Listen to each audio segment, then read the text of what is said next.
Hello again, and welcome back to our special coverage on the COVID-19 virus outbreak in China and how it affects the people in the city of Chongqing. Now, the virus outbreak started back in January, right before the Spring Festival, and has been on the forefront of people's minds ever since then. But it is especially the medical staff who've been working tirelessly since this virus broke out, spending their entire holiday and every day since trying to combat the spread of the virus. And it is those people, these nameless heroes, whose personal stories we want to try and touch on in today's episode.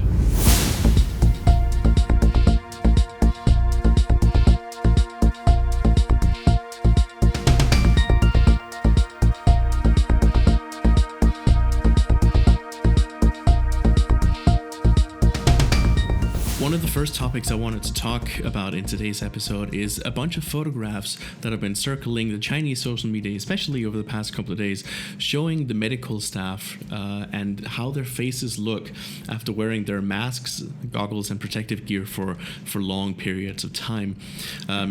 As we can see the photographs, these medical personnel workers are wearing these very tight-fitting goggles and masks and protective gears over their head, and they're wearing them for extensive periods of time, meaning that once they take this protective gear off, they now have all these ridges and creases and even sores and blisters on their faces.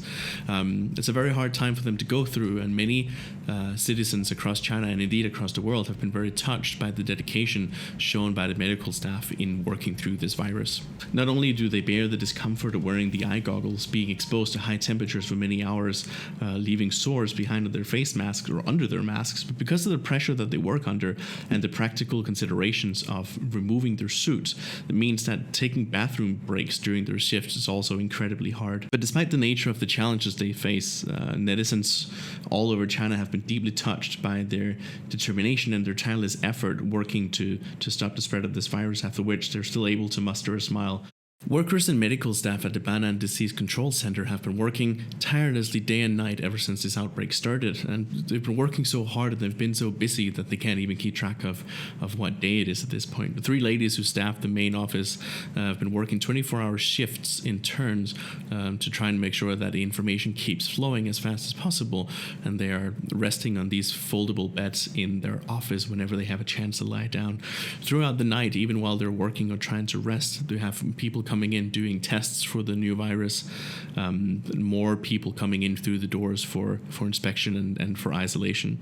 And even as they're working, other teams come in routinely to spray these rooms with disinfectant to try and make sure that these people do not catch the virus themselves. And these people are spending long, protracted hours inside these sweat-soaked protective suits, unable to eat, drink, and as I said before, using the bathroom is a practical consideration at this point. You need to weigh out the cost benefits of going to the bathroom versus how long it's going to take getting in and out of your protective gear. And so, unfortunately, a good night's sleep is still far on the horizon for many of these people. But it's not only the hospitals and the disease control centers that have been working hard. There are so many citizens who have been traveling during the Spring Festival holiday who have either gone to some place or returned to some place and are ended up being in quarantine and in isolation, unable to move around or leave their apartments, or some people are in quarantine in hotel rooms spread out across the city. And to try and help these people and monitor their condition and also help with any other medical needs and stuff that they might need, there are teams of nurses who have been moving around the city, visiting all these people on a day-to-day basis, trying to make sure that they have everything that they need and making sure that they are taken care of. The sheer number of households mean that these nurses who are traveling on the road also barely have any time to rest. And so there are these videos and photos of nurses eating, a very quick lunch whenever they have a chance, like on the bonnet of a parked car. And it really just shows that everyone is really putting in the work. Like, this is no laughing matter.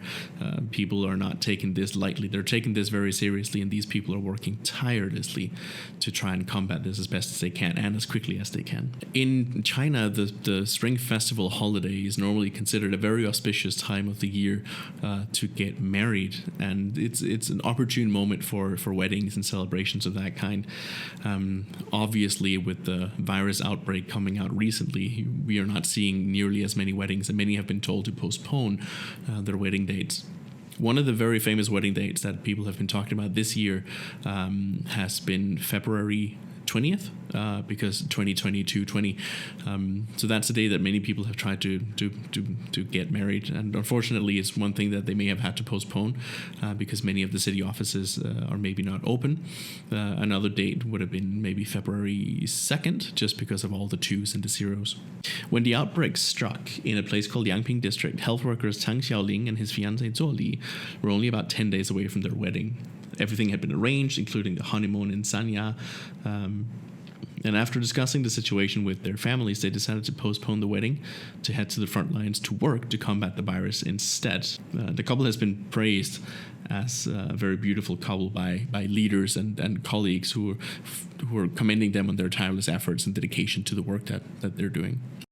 Another festival as such that has sort of fallen in the background is something called the Lantern Festival, or what's also called Yuanqiao, which is a festival that falls 2 weeks after the Spring Festival, and sort of signifies the end of the Spring Festival and that holiday, and is like a mini festival and a mini holiday in itself.